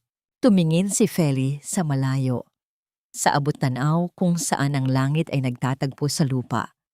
Ang kanyang puso ay tila isang telang marami ng tahi at tagpi, ngunit matatag at buo. Ang pagpapatawad, Miguel, ay hindi isang mabilis na hakbang. Ito ay isang mahabang paglalakbay. Pero para sa mga bata, handa akong maglakad kasama mo sa landas na yon. Isang huling tingin ang ibinigay ni Feli sa kanyang lumang makinilya na nakatabi sa isang sulok ng beranda. Nakangiti siya sa layo ng kanyang narating. Mula sa putikan ng Divisoria hanggang sa liwanag ng katarungan, napatunayan niyang ang tunay na reyna ay hindi ang may korona, kundi ang inang may tapang na itayo ang kanyang pamilya mula sa abo. Habang ang araw ay patuloy na umaakyat sa langit, ang bawat anino ay unti-unting naglalaho. Ang bagyo ay tapos na, at sa gitna ng katahimikan ng kanilang tahanan, isang bagong kabanata ang nagsisimulang isulat.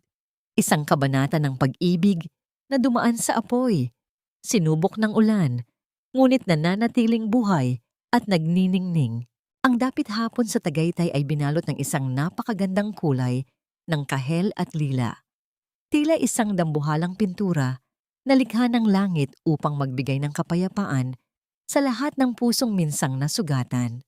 Sa malawak na hardin ng bagong tahanan ni Feli, ang bawat halaman ay tila sumasayaw sa marahang ihip ng hangin, habang ang amoy ng sariwang damo at mga bulaklak ay nagbibigay ng isang pamilyar na kagaanan sa loob ng dibdib. Isang taon na ang lumipas mula nang maganap ang kaguluhan sa simbahan, at ang bawat araw na dumaan ay tila isang bagong tahi sa isang telang matagal nang napunit. Sa gitna ng hardin, nakaupo si Feli sa isang puting silya, pinagmamasdan ng kanyang tatlong anak na sina Mateo, Mauro at Matias na masayang naghahabulan. Kasama nila si Miguel, na ngayon ay masigla nang nakikipaglaro. Ang kanyang tawa ay malaya at walang bahid ng anumang pagkukunwari. Ang mga sugat sa kamay ni Miguel mula sa mabibigat na trabaho ay naroon pa rin, ngunit ang kanyang mga mata ay wala na ang dilim ng nakaraan. Hindi na siya ang lalaking nakatago sa likod ng kapangyarihan ng kanyang ina. Siya na ang amang handang tumayo sa sarili niyang mga paa para sa kanyang mga anak. Dahan-dahang lumapit si Miguel kay Feli nang mapagod ang mga bata sa pagtakbo. Naupo siya sa damuhan, malapit sa paanan ni Feli, tila isang tapat na kawal na nagbabantay sa kanyang reyna. Ang bilis nilang lumaki, Feli. Minsan, natatakot ako na baka sa isang kisap mata ay hindi na nila ako kailanganin. Ngumiti si Feli. Isang ngiiting hindi na nagtatago ng anumang pait. Kailangan ka nila, Miguel. At kailangan ka rin nila bilang paalala na ang isang tao ay pwedeng magbago kung tunay ang kanyang pagsisisi. You've earned your place here, hindi dahil sa pangalan mo, kundi dahil sa pagmamahal na ipinakita mo. Ang katanungan kung napatawad na ba ni Feli, ang lahat ay dahan-dahang nasagot sa katahimikang namagitan sa kanila. Ang pagpapatawad para kay Feli ay hindi nangangahulugang pagbabalik sa kung ano ang mayroon sila noon. Ito ay ang pagpapalaya sa kanyang sarili mula sa kadena ng puot. Pinatawad niya si Miguel hindi dahil nararapat ito, kundi dahil kailangan ng kanyang kaluluwa ang katahimikan upang muling magmahal ng buo. Ang kanilang relasyon ay hindi na muling magiging tulad ng sa isang kwentong pambata, ngunit ito ay naging isang matibay na pundasyon ng paggalang at pagkakaibigan para sa kapakanan ng kanilang mga anak. Samantala, sa isang maliit at malinis na silid sa pasilidad, dinalaw ni Feli si Doña Victorina sa huling pagkakataon noong nakaraang buwan. Ang matandang reyna ay tila naging isang maliit na anino na lamang. Hindi na ito marahas, hindi na ito nananakit. Ang kanyang isipan ay tila tuluyan ng bumalik sa panahon ng kanyang kabataan, kung saan ang lahat ay simple pa at wala pang bahid ng kasakiman. Sa kabila ng lahat, sinigurado ni Feli at Miguel na hindi ito mapapabayaan, isang patunay na ang kanilang puso ay hindi kailanman naging katulad ng sa kanya. Doon nahanap ni Feli ang ganap na binhiyen, ang makita ang kanyang kaaway na hindi na kayang manakit, hindi dahil sa gumanti siya, kundi dahil ang tadhana na mismo ang nagayos ng lahat. Ang aral na maiwan sa bawat taong nakasaksi sa kanilang kwento ay simple lamang. Ang tunay na kayamanan ay hindi nasusukat sa gintong alahas o sa tanyag na pangalan, kundi sa dangal na itinatayo mo mula sa sarili mong pagsisikap. Ang bawat luhang pumatak sa kalsada ng Divisoria ay naging mga perlas ng karunungan para kay Feli. Napatunayan niya na ang isang ina, gaano man ito apihin at itapon, ay palaging makakahanap ng paraan upang bumangon at maging liwanag sa kanyang mga anak. Habang unti-unting lumulubog ang araw at ang mga bituin ay nagsisimulang magpakita sa langit, kinuha ni Feli ang kanyang notebook at iginuhit ang kanyang huling disenyo para sa taon. Isang simpleng puting bestida, walang labis na palamuti. Ngunit ang bawat tahi ay matibay at pulido. Ito ang simbolo ng kanyang bagong buhay. Isang buhay na binuo mula sa katotohanan, pinanday ng hirap, at binalot ng walang hanggang pagmamahal ng isang ina. Dito nagtatapos ang kwento ng babaeng itinapon sa ulan, ngunit bumalik bilang isang reyna. Isang kwento ng pamilyang nawasak ngunit muling nabuo sa ilalim ng init ng pag-unawa. Ang anghel ng alapaap ay hindi na lamang isang tatak ng damit. Ito ay naging isang buhay na patotoo na pagkatapos ng pinakamalakas na bagyo, ang langit ay palaging magbibigay ng pagkakataon para sa isang bagong simula.